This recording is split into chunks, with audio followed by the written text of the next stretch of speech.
ایک ایسا تکلیف دہ چیپٹر ہے پاکستان کی ہسٹری میں کہ ہم دیکھ رہے ہیں کہ ہم فلسطین بنتے جا رہے ہیں، ہم کشمیر بنتے جا رہے ہیں۔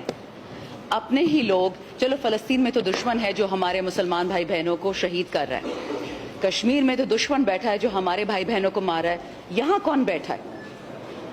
اور ان دو بچوں کا بائی دا وے 2 شہید ہوئے ہیں، 12 زخمی ہوئے ہیں، اور ان دو کو سیدھے سر میں گولی پڑی ہے، سنائپر شاٹ پڑا ہے۔ آپ مجھے بتائیں کہ آئین کو تو آپ نے ویسے ہی دفن کر دیا، آرٹیکل 15، 16، 17 ہمیں بولنے کی اجازت دیتا ہے، ہمیں ایک جگہ میں کھڑے ہونے کی اجازت کرتا ہے، ہمیں اجازت دیتے کہ ہم ایسوسی ایشن بنائیں، کیونکہ ہم انسان ہیں، ہم جانور نہیں ہیں، ہمیں حق ہے سوچنے کا، ہمیں حق ہے بولنے کا۔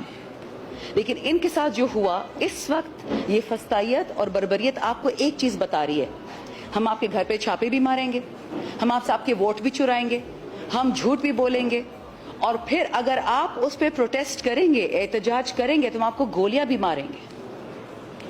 کجا قانون، کجا آئین؟ اور مار کس کو رہے ہیں؟ پاکستانی بچوں کو۔ یہ اگر پیپلز پارٹی کے ہوتے یا نون لیگ کے ہوتے، جو ایف کے، یہ پھر بھی پاکستانی بچے تھے۔ یہ اگر پولیس کے ہوتے، فوج کے ہوتے، نیوی کے ہوتے، پھر بھی پاکستانی تھے۔ ہماری عقل کہاں گئی ہے کہ ہم پاکستانی خون بہاتے ہیں ایک بندے کو نیشنل اسمبلی میں بٹھانے کے لیے؟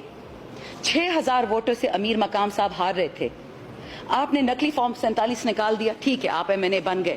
کیا ان دونوں بچوں کا قتل بہت ضروری تھا؟ آپ کیا میسج دے رہے ہیں دنیا کو کہ پاکستانی کا دشمن ہوگا صرف ایک نیشنل اسمبلی کی سیٹ کے لیے؟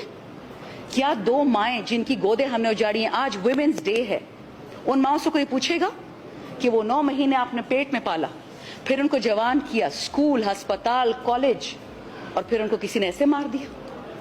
کیا وہ پولیس نہیں تھی جنہوں نے ان کو گولیاں ماری؟ کیا وہ پاکستانی نہیں تھے؟ اور ان بچوں کا گناہ کیا تھا؟ کیا یہ پروٹیسٹ نہیں کر سکتے؟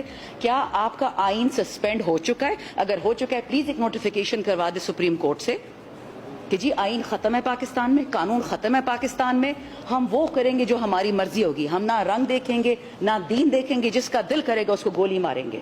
اور یہ یاد رکھیں، یہ جو ظلم کی سونامی ہوتی ہے نا، یہ رکتی پھر نہیں ہے، یہ آپ کے گھر میں بھی ہوگی، یہ آپ کے گھر میں بھی ہوگی۔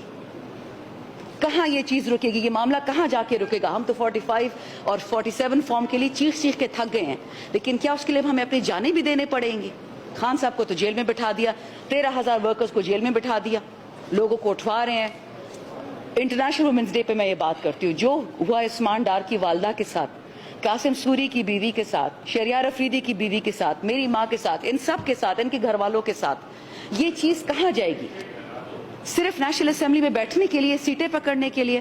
40 سال تو آپ ان سیٹوں پہ بیٹھے ہیں، آپ نے کیا تیر مار لیا جو اب مار لیں گے؟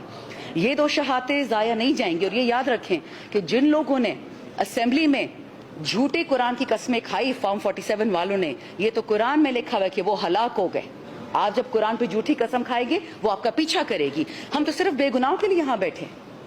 میں اس سے زیادہ بات نہیں کروں گی، میں ہینڈ اوور کروں گی اپنے بھائی شاہد خٹک کو، سیمابیہ کو، پھر ان کی فیملی آپ کو فل ڈیٹیلز دے گی۔ بٹ یہ یاد رکھیں، یہ پی ٹی آئی کا مسئلہ نہیں، یہ پاکستان کا مسئلہ ہے۔ آپ نوجوانوں کو ماریں گے، شروعات 2 سے کریں گے، بعد 2000 پہ جائے گی، یہ نہیں رکے گی۔ شکریہ۔